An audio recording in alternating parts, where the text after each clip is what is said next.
Bene, adesso passerei la parola all'Associazione Nazionale, anzi Veneta, giusto, delle bonifiche. Abbiamo qui il dottor, Filippo Moretto. ecco, che cosa ci presenti? Hai preparato delle slide, io quindi ti passo il microfono, ti siedi, certo, e quindi riprendiamo poi la nostra, diciamo, visita sul campo. Quindi a te la parola, ci aspettiamo molto da te, vogliamo capire. Noi siamo una regione, no? Una piccola Olanda, il Veneto è una piccola Olanda, ha un territorio immenso che è gestito da voi e grazie a voi può essere coltivato, se no sarebbe sommerso dalle acque dolci e salmastre. E, però voi non assicurate solo il franco di bonifica, la regimazione delle acque, ma ci date l'acqua per l'irrigazione. Ecco, oggi so che ci parli di questo e noi ti ascolteremo molto volentieri. Grazie. Grazie mille, grazie dell'invito, grazie di queste giornate che ormai sono un'istituzione nella nostra regione. Sì, certo, il Veneto è una piccola Olanda, nel senso che di 700 erotti idrovore, 400 sono qua nel Veneto, quindi qualcosa vorrà dire in termini di territorio. E oggi però ci concentriamo sull'altra faccia della medaglia delle nostre attività. Ok, perfetto, è il bello della diretta. E come, ecco, come associazione regionale di consorzi di bonifica del Veneto, tenterò di darvi una panoramica di quella che è inizialmente la disponibilità idrica della nostra regione, cioè da dove viene l'acqua che tentiamo di distribuire ogni anno, se c'è, perché poi abbiamo giustamente sentito, no, che i cambiamenti climatici mettono molto a rischio il modello di sviluppo anche agricolo che siamo abituati a conoscere, e tenterò anche di fare una piccola intrusione in un altro tema, ovvero che molto correlato sempre ai cambiamenti climatici, perché diciamo il cambiamento climatico sta insidiando anche la regione così come la conosciamo, no? Nel senso il paesaggio veneto e l'agroecosistema veneto è molto insidiato dai cambiamenti climatici, e forse l'irrigazione è una chiave di resilienza per il territorio. Non mi dilungo oltre che già sarò molto lungo, per cui vi invito anche eventualmente a interrompere con eventualmente domande o di integrazioni. Ho preparato alcune slide, non so se sono già visibili. Ehm, ecco, allora, quali sono, dicevamo, i fattori che condizionano l'irrigazione? Principalmente, andando molto a semplificare, vi è la disponibilità idrica, quindi diciamo la possibilità di derivare acqua da fiumi ed invasi, e vedremo che è qualcosa di variabile, nel senso il Po, per esempio, il bacino del Po in questo momento sta soffrendo un periodo di siccità e di scarsità d'acqua, per cui non è così scontato avere acqua da distribuire. Poi vi è la tipologia di infrastruttura irrigua in termini collettivi, ovviamente, e poi la dotazione aziendale, che è qualcosa di cui si occuperanno molto più autorevolmente i relatori che mi seguiranno. Disponibilità idrica. Cosa intendiamo per disponibilità idrica? Vi sono diversi fattori che condizionano la disponibilità di risorsa, ed è l'intersezione di questi fattori che vedete. In primis abbiamo, diciamo, andiamo dall'alto verso il basso, se vogliamo, no? Le riserve nivali, cioè la neve, che è un po' il magazzino dell'acqua, no? Che durante l'inverno si accumula, per arrivare poi a disponibilità più attuali, le abbiamo definite così, nel senso che sono molto più variabili e sono determinate dalla piovosità, dalle portate dei fiumi e dal livello di invaso dei laghi montani, e poi ovviamente l'apporto delle acque sotterranee, che hanno una dinamica di più lungo respiro, e sono anch'esse condizionate dalla quantità di neve e dalla ricarica primaverile diciamo, viene garantita ogni anno. Per fare diciamo, questa carrellata io faccio un po' di pubblicità, nel senso come Ambiveneto pubblichiamo da un po' di tempo a questa parte un bollettino sulla disponibilità di risorsa idrica, ed è disponibile ovviamente gratuitamente sul nostro sito. Io prendo l'esempio del mese di giugno, giusto per così far vedere un po' come è andato il mese e far capire diciamo, l'andamento di questi fattori di cui dicevamo prima. Nel frattempo tenterò di mettere anche qualche foto del nostro territorio, del nostro lavoro, che a me piace molto, e vedete sullo sfondo la derivazione dall'Adige, visto che qua siamo anche comunque l'acqua che vedremo oggi, l'acqua dell'Adige, è la derivazione di Cantonazzo, con la torretta di dissipazione in funzione. Allora, riserve nivali, dicevamo, no? È diciamo, largamente intuitivo che l'acqua si trasforma in neve quando la temperatura si alza. Eh, diciamo però che ci sono dei fattori, no, che definiscono quanta acqua deriverà dalla neve che abbiamo in montagna, e diciamo degli indici di descrizione, qui ce n'è uno, che è l'indice di spessore neve al suolo, ci fa capire quanta acqua potremmo aspettarci dalla neve che abbiamo immagazzinato, perché è condizionata anche dalla densità, non solo dall'altezza del manto nevoso, ma anche dalla densità dello stesso, e quindi più diciamo, lo spessore più la densità è maggiore, più acqua potremmo aspettarci. Vedete, possiamo arrivare anche a far sì che 20 cm di neve garantiscano addirittura 100 mm d'acqua, che non è cosa da poco. E vi ho messo un andamento, avevo promesso di parlarvi di giugno, in realtà qui devo tornare indietro ad aprile, perché ovviamente la neve ha il vizio di sciogliersi d'estate, e quindi diciamo al 30 giugno l'apporto nivale non è più significativo. Vedete però l'andamento dell'indice in aprile, e possiamo notare come la neve presente nel bacino delle Alpi orientali, contrariamente alle Alpi occidentali, quest'anno sia stato molto abbondante. O meglio, sia stato abbondante soprattutto diciamo nel primo periodo, poi la situazione è andata a normalizzarsi, comunque siamo più alti delle attese per il periodo. Quindi, vista la neve, andiamo a considerare gli altri elementi, come dicevamo: accumulo di acqua negli invasi montani, piovosità e portate dei principali corsi d'acqua. Vi faccio la situazione del mese di giugno, vi faccio vedere, sui corsi d'acqua principali, dai quali poi derivano moltissime derivazioni, appunto, scusate la ripetizione, diciamo molte prese d'acqua che poi vanno ad alimentare i corsi d'acqua secondari o i canali di irrigazione. Vedete che siamo vicini ai livelli di massimo invaso in tutti i settori, specialmente nel settore del Piave e Brenta, diciamo che sono molto alti, ed è una condizione che diciamo, è legata allo scioglimento della coltre nivale piuttosto abbondante, e, e garantisce un bel viatico per la stagione in corso, che invece nel mese di giugno è stata parecchio critica da un punto di vista delle piovosità, quindi sono un polmone, diciamo, molto importante per poter garantire l'irrigazione nel periodo estivo. Ecco, vi faccio vedere un po' quello che è l'andamento tipico. Ho preso i bacini del Piave giusto per così come esempio. L'andamento tipico degli invasi montani è quello di avere un calo nel periodo autunnale, ed è diciamo intuitivo, nel senso che si preparano anche ad ospitare la piovosità che è tipica del periodo. Poi si ha uno svasamento nel periodo tardo invernale primaverile per accogliere lo scioglimento nivale, che dovrà poi portare, diciamo, a dare la spinta all'irrigazione e a tutti gli altri usi, perché poi diciamo, l'irrigazione è solo questi bacini nati per l'irrigazione, sono poi multifunzionali, nel senso che l'energia idroelettrica che viene prodotta qui è decisamente importante, ma allo stesso modo in questo periodo estivo è molto difficile poter dire: dammi a questi invasi qualche metro cubo d'acqua in più, perché c'è anche uno sfruttamento turistico molto importante, e quindi un turista che va, non so, al lago di Santa Croce lo vuole vedere pieno e non mezzo vuoto, e quindi diciamo non è facile gestire la regolazione di questi invasi. Piovosità, vi avevo promesso il mese di giugno è stato decisamente avaro di pioggia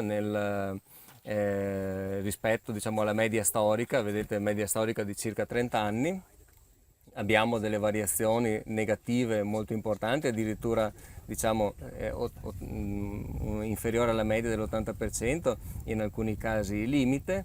Segnalo il caso di Porto Tolle in cui abbiamo avuto 1 millimetro di piovosità nel mese di giugno.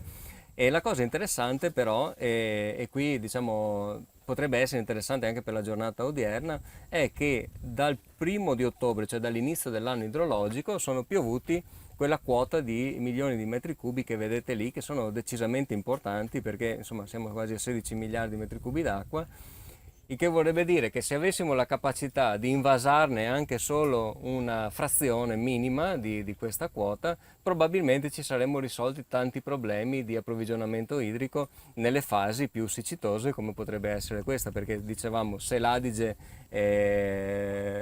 diciamo, non piange, il Po invece, il bacino del Po in questo momento è in grave sofferenza. E dicevamo con alcuni colleghi qualche tempo fa, alla fine il 2021 fino a questo momento è stato un anno molto celebrato, no? Soprattutto per la neve, per tante cose, però è stato di fatto un anno normale e di questi tempi siamo contenti di un anno normale. Non è, non è cosa da poco, insomma, diciamo, per l'effetto dei cambiamenti climatici. Ecco, giusto una carrellata sulla piovosità, ma ormai sono cose abbastanza risapute. Insomma, anche nel 2020, che pure non è stato un anno eccezionale, vedete che la piovosità nel nostro territorio è ancora significativa, e io questo lo dico per stressare il più possibile alla creazione di bacini d'invaso anche intraaziendali, perché è una condizione fondamentale di resilienza per il futuro. Vedete, ecco, il 2020 qualche negatività in termini di variazione rispetto alla media storica l'ha avuta, pur non essendo stato un anno drammatico. Corsi d'acqua. Ecco, io ho messo proprio i maggiori, non ho voluto entrare in situazioni più localizzate dove bisognerebbe fare dei riferimenti anche specifici alla situazione di quei corsi d'acqua. Vedete che le portate sono state molto altalenanti, nel senso abbiamo avuto una primavera relativamente piovosa e tutto sommato però delle portate abbastanza scariche, e a giugno poi siamo andati vicini, soprattutto con il Po, che qui ha avuto, diciamo, in termini di media mensile 756 metri cubi al secondo, ma è andato molto vicino invece poi verso la fine del mese di giugno a quei 450 metri cubi a Ponte Lago Scuro, che sono un po' il limite per l'intrusione del cuneo salino. Quindi parliamo ormai di, pur in un anno normale, no? In un anno che ci fa star contenti, ci sono situazioni che vanno ben monitorate. Ecco, vedete, parlando sempre del mese di giugno, abbiamo visto che le portate sono ancora significative, ma questa è la variazione rispetto alla media storica, il che vuol dire che ci fa un po' pensare sugli effetti a lungo tempo del cambiamento climatico. Ecco, come Ambiveneto e come tutti gli osservatori, insomma, che si rispettino, che vogliono farsi rispettare, cerchiamo di dare anche degli indicatori di disponibilità nel nostro bollettino. E vedete che nel mese di giugno la situazione non è critica, pur avendo queste spiagge sul Po a Stienta, però richiede un attento monitoraggio. Questo soprattutto in funzione del fatto che fortunatamente negli invasi delle Alpi orientali, nei laghi artificiali delle Alpi orientali, abbiamo ancora una buona presenza d'acqua. Una cosa interessante, magari meno nota, è che vi sono dei punti di monitoraggio per definire, diciamo così, lo stato di criticità della risorsa idrica. E uno di questi punti, tanto per stare qua vicino, è Boara Pisani sul fiume Adige. Il fiume Adige è monitorato poi in termini di disponibilità anche a Trento. Il Po a Ponte Lago Scuro, e qui abbiamo voluto mettere anche il Brenta, giusto per dare un riferimento. Ecco, diciamo, anche contestualizzando rispetto alla giornata odierna, abbiamo una situazione normale per l'Adige a fronte di portate invece basse degli altri corsi d'acqua. Le acque sotterranee, dicevamo, risentono di dinamiche di più lungo respiro e pur a fronte di un mese di giugno decisamente avaro di precipitazioni, abbiamo avuto diciamo, un buon livello delle falde proprio perché insomma, risentono della ricarica primaverile e della neve che dicevamo è stata abbastanza generosa nell'anno. Ecco, giusto per stare su cose insomma abbastanza conosciute ma a mio avviso comunque significative, l'indice SPI, vedete diciamo, la differenza tra, nel giro di pochi giorni, no? Siamo passati da un maggio che aveva addirittura delle problematiche di umidità severa a un giugno con diciamo, porzioni piuttosto estese del territorio addirittura definite estremamente siccitose. Tra l'altro sono anche zone a più difficile approvvigionamento idrico perché comunque vediamo tutta la zona centrale, diciamo senza il consorzio di secondo grado LEB sarebbe veramente in grave difficoltà.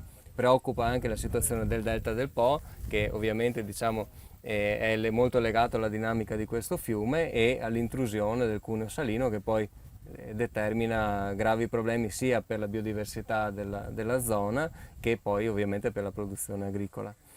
Quindi diciamo un anno normale, ma le situazioni poi in termini no, di disponibilità d'acqua, ma le situazioni sono molto critiche. Ecco, giusto per chiudere diciamo, la pubblicità sul nostro bollettino, diamo degli indicatori di disponibilità. Vedete che ormai diciamo, la neve c'era, ma nel mese di giugno è finito l'apporto che questa può dare, gli invasi montani sono pieni, la piovosità invece è abbastanza drasticamente critica nel corso del mese di giugno, pur in ripresa poi sappiamo già nel mese di luglio, insomma. Le portate dei corsi d'acqua hanno insomma, fatto vedere degli andamenti comunque di bassa portata, il che per l'irrigazione non è il massimo perché ovviamente l'irrigazione nei momenti estivi si fa con i picchi, non si fa con la portata media e le acque sotterranee buone con un indice SPI però che è molto da valutare. Allora, terminata questa carrellata su da dove viene l'acqua sostanzialmente, no? Vediamo un po' come questa viene distribuita sul territorio in termini di irrigazione collettiva. Questi sono i nostri 10 consorzi che diciamo così vedete qui descritti in termini di superficie e di superficie irrigata. Ecco, nel contesto regionale parliamo quasi di 1.200.000 ettari di cui, coperti dai consorzi di bonifica, di cui 600.000 soggetti ad irrigazione. Poi vedremo un po' di più come sono organizzati. Giusto per stare nel contesto attuale, il contesto rodigino è diciamo, per larga parte ricompreso nell'autorità distrettuale del fiume Po e che da un po' di tempo a questa parte si è presa anche la parte del Canal Bianco sostanzialmente, che prima era invece ricompresa all'interno del bacino delle Alpi orientali e qui vedete diciamo, gli schemi irrigui principali, cioè le derivazioni principali dei corsi d'acqua e come queste vengono distribuite sul territorio.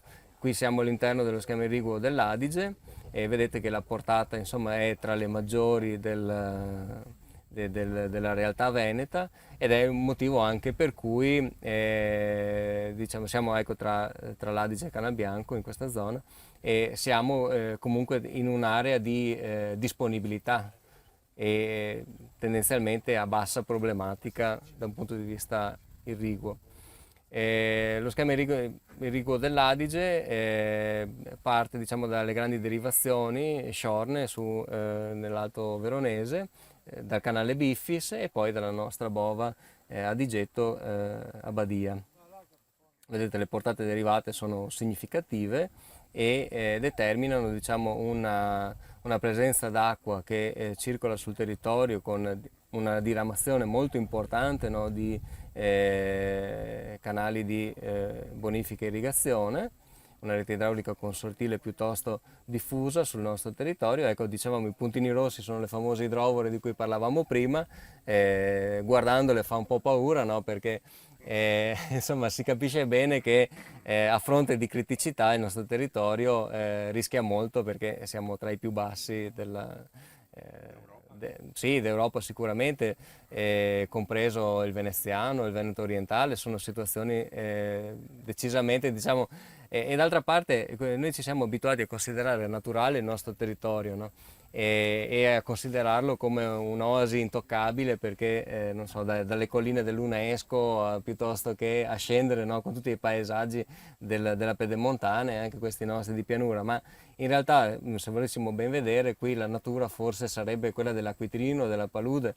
Quello che ci siamo abituati a vedere è un agroecosistema artificiale di fatto e questo non lo dico a caso perché poi cercherò di far vedere, magari con una piccola digressione, ma spero che me la concederete, che l'irrigazione non è solo produzione agricola, ma è, diciamo, ormai ha determinato una tale circolazione di acqua sul territorio che diciamo, ha determinato, come dicevo prima, un ecosistema che siamo abituati a considerare naturale, ma che naturale non è, e diciamo, è uno stretto connubio di naturalità e azione umana, perché ormai parliamo di attività secolari, non attività che si sono sviluppate negli ultimi 10 anni, insomma, dai benedettini in avanti sappiamo che la bonifica e l'irrigazione hanno determinato una certa forma del territorio, però questa forma è messa a rischio non solo dal cambiamento climatico, ma anche da una certa serie di politiche di gestione dell'acqua che sono sempre più in voga e che diciamo, mettono a rischio la produzione di servizi ecosistemici. E quindi diciamo, secondo me lo sviluppo dell'irrigazione dovrà essere molto attento nel prossimo futuro perché è giusto garantire un adeguato apporto d'acqua sia in termini non troppa, no? Anche alle colture, però dobbiamo renderci conto che l'acqua sul territorio è una necessità perché diciamo, sarebbe molto facile far arrivare acqua alle colture, fare quei bei cerchi verdi, no? Che si vedono in tanta parte diciamo, dell'area mediterranea, ma per non dire della California o di altre zone. Però ecco, i cerchi verdi non sono quello che siamo abituati a vedere, no? Quello che siamo abituati a vedere c'è perché c'è l'acqua. Dove c'è acqua c'è biodiversità, dove c'è biodiversità c'è anche un paesaggio che consente la fruizione del territorio. Ma ho già detto più di quello che dovevo perché sono andato avanti. Torno indietro e spero di essere comunque chiaro. Ecco, quei 600.000 ettari di cui parlavamo prima, vedete che ma è anche collegato comunque alla digressione che abbiamo avuto, nel senso che abbiamo 400.000 ettari a soccorso, che sono la situazione che vedete anche oggi, no? Di una rete di bonifica e irrigazione promiscua e diciamo dove ovviamente le esigenze si alternano ora di portare acqua, ora di portarla via a seconda del periodo dell'anno e 200.000 ettari di irrigazione strutturata. Vedremo qualche esempio, irrigazione per lo più tubata, no? Anche, a volte anche in pressione. E vedete che di questi 200.000 diciamo 50.000 ettari sono impianti a pressione ed è una cifra che è destinata a crescere proprio per le politiche di gestione dell'acqua. Io sono già abbastanza lungo per cui cerco di andare avanti. In chilometri la situazione è questa, parliamo di 18.500 km di rete, quindi non proprio uno solo. E questo lo dico anche per diciamo, segnalare comunque la complessità del sistema irriguo, che è un'infrastruttura strategica definita non da ANBI ma dalla norma, ma vedremo è anche un driver di sostenibilità inserita nel PNRR come missione nell'ambito della missione ambientale, gli investimenti in politica irrigua. Quindi qualcosa vuol dire, no, anche sulla considerazione che si ha dell'irrigazione. Vedete, l'irrigazione di soccorso è quella rossa, si estende per la gran parte della regione, poi nell'area pedemontana abbiamo un'irrigazione prevalentemente strutturata e diverse porzioni comunque di irrigazione mista. Ecco, diciamo, a farla grande questa è la quantità d'acqua che ci serve, 5 miliardi, per una stagione irrigua, che però 5 miliardi sembrano tanti, ma ricordiamoci il numero che è piovuto di metri cubi di acqua che sono piovuti dall'inizio dell'anno idrologico. Questo lo ridico perché per me aumentare la capacità di invaso, ma non per me, insomma non è che sia un'affermazione geniale, aumentare la capacità di invaso è sicuramente una politica che dobbiamo poter attuare nel prossimo futuro. E mi piace sottolineare che i consorzi e Regione hanno inserito nel piano regionale di ripresa e resilienza un investimento per 100 milioni in bacini d'invaso per i lagunari. Quindi questa potrebbe già essere una bella iniziativa. Un esempio preso dal Veronese di irrigazione strutturata, ecco, vedete, siamo nella zona di Bussolengo, Palazzolo Bussolengo, dove è stata eseguita una conversione irrigua a irrigazione strutturata e consente di, diciamo, utilizzare il 50% in meno di acqua per, diciamo, l'apporto alle campagne. Che diciamo ovviamente poi l'acqua viene distribuita su turni, cosa che non è frequente invece nella zona in cui ci troviamo oggi, dove l'acqua è tendenzialmente liberamente disponibile quando c'è, perché poi mentre invece nelle aree strutturate spesso e volentieri si parla di turnazione, e quindi anche questo è un fenomeno da considerare soprattutto nelle aree diciamo della pedemontana. Vi parlo anche brevemente di Irriframe, che è un sistema di ambi, di consiglio irriguo, molto diffuso anche qui nella zona del Rodigino, e vedete come, diciamo, l'irrigazione, diciamo, come il bilancio idrico culturale creato dal diciamo, studiato dal software, va a consigliare delle irrigazioni, quelle in azzurro chiaro, che vanno ad integrare la piovosità del periodo e a tenere, diciamo così, la soglia diciamo, a mantenere il livello di umidità del terreno in un range tale da diciamo, non arrivare mai ad una soglia superiore, nemmeno ad avvicinarsi alla capacità di campo laddove non serva, ma consente di mantenere una quantità ottimale d'acqua, e questo è già un fattore importante per un utilizzo sostenibile della risorsa. Dimmi se ok, vado avanti. Ecco qui diciamo qualche indicazione ulteriore su Irriframe. Ecco, evita soprattutto irrigazioni o di volume troppo piccolo o di volume eccessivo, che poi alla fine non sono nemmeno funzionali alla vita della pianta. E credo che insomma questo lo dico perché per tirare anche un po' la volata a chi verrà dopo, nel senso che sistemi come quelli che vedremo oggi sono molto importanti soprattutto in vista della vita della pianta, no? E quindi diciamo, è importante a mio avviso che si faccia tutto quello che è possibile per ottimizzare sul campo l'attività aziendale in termini di irrigazione.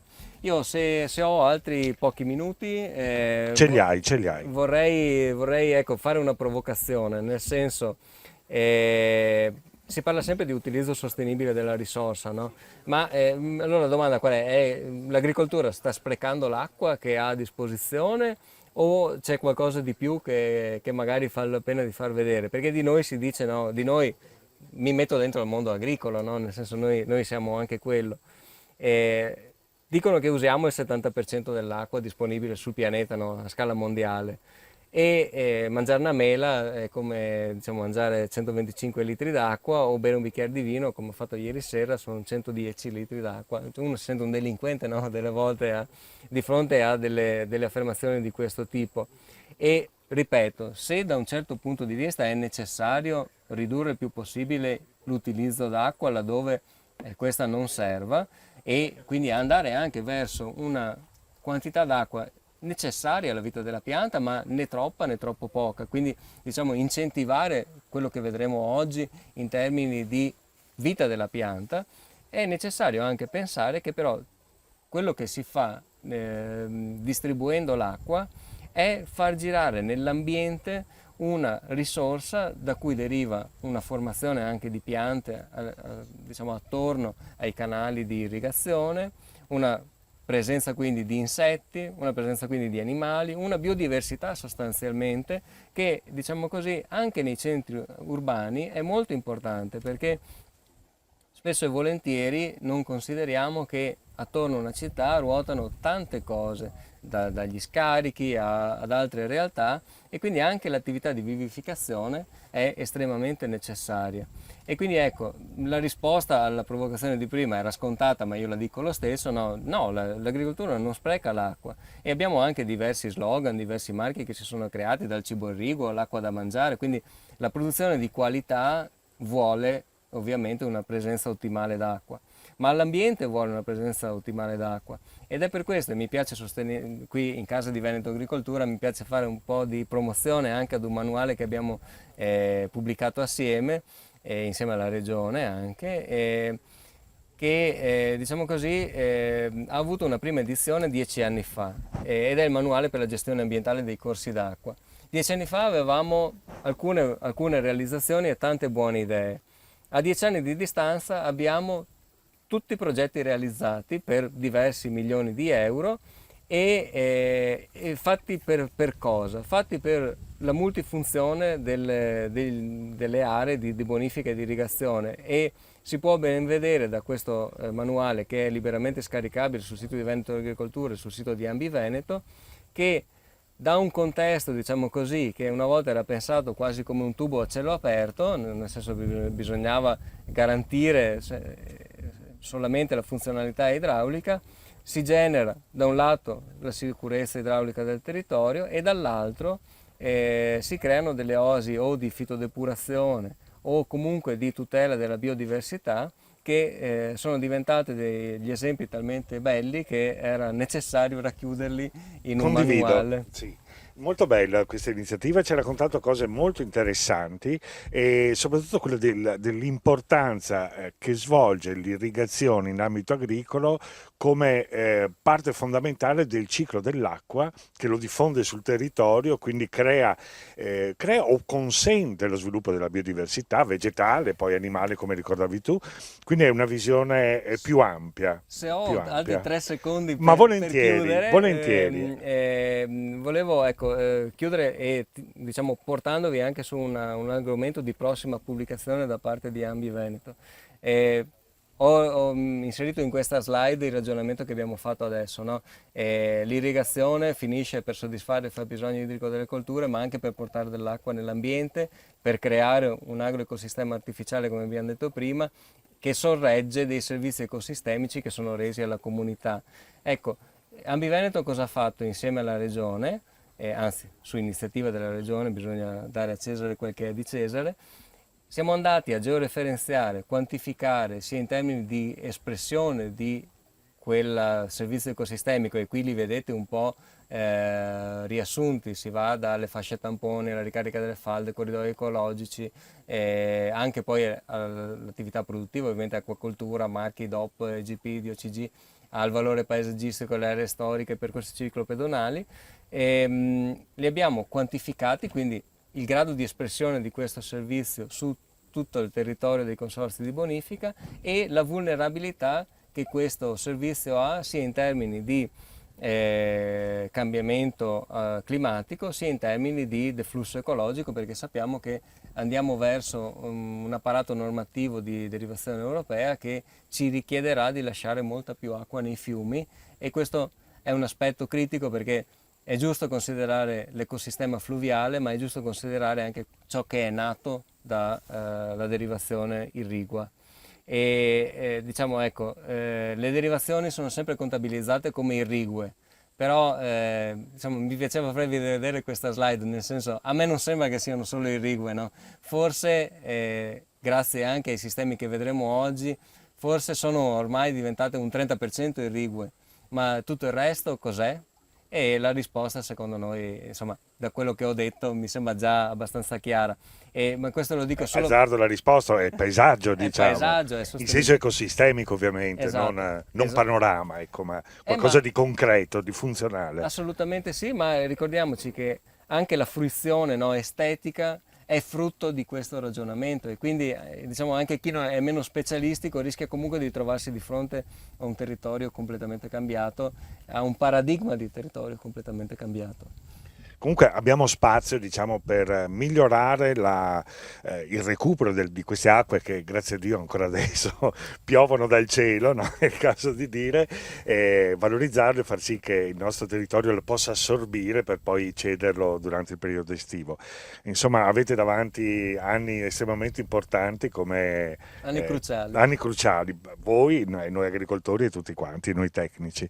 Quindi non so se vuoi fare una conclusione, ma direi che insomma hai detto molte Sì, cose, non ne ho so. dette forse anche troppe. No, Io quello no, assolutamente. faccio solo vedere una cosa. Adesso abbiamo visto noi in Germania il disastro che è successo, ma le Fiandre erano in crisi idrica, quindi non è solo diciamo un problema nostro, ma è un problema che ormai ha una scala territoriale. Io avevo accennato prima al PNRR.